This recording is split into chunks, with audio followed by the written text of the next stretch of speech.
सुहिया पहाड़ पर न चढ़ तो पियावा दिलवा धक धक वहीं से करो पियावा। सुहिया पहाड़ पर न चढ़ तो पियावा दिलवा धक धक वहीं से करो पियावा। सहगरी बहदनिया हमरो कहम पमारो है। सहगरी बहदनिया हमरो कहम पमारो है। कंधावा पर कावर बड़ी जम्प मारो है। सहगरी बहदनिया हमरो कंप मारो है। कंधावा पर कावर बड़ी जम्प मारो है। जम्प मारो है। जम्प मारो है। कंधावा पर कावर बड़ी जम्प मारो है। जम्प मारो है।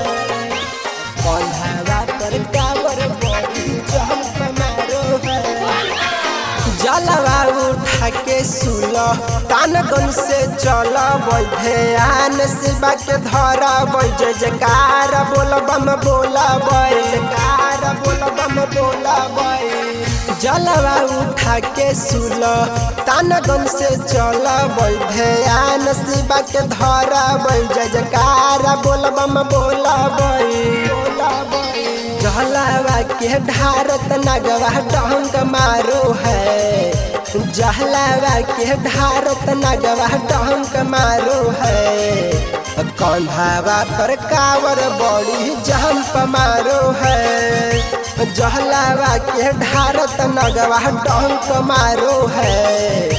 कंधावा पर कावर बड़ी जंप मारो है। जंप मारो है। जंप मारो है।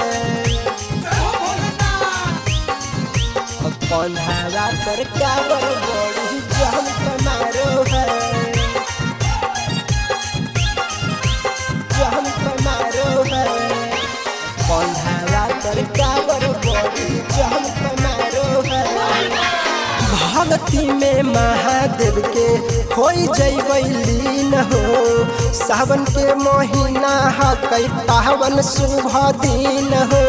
पावन शुभ दिन हो। भक्ति में महादेव के हो जैबै लीन हो। सावन के महीना है कई पावन शुभ दिन हो। भूखल पियासल राकेश जल ढारो है। भूखल पियासल मनीष जल ढारो है। कंधावा पर कावर बड़ी जंप मारो है। भूखल पियासल राकेश जल ढारो है। कंधावा पर कावर बड़ी जंप मारो है।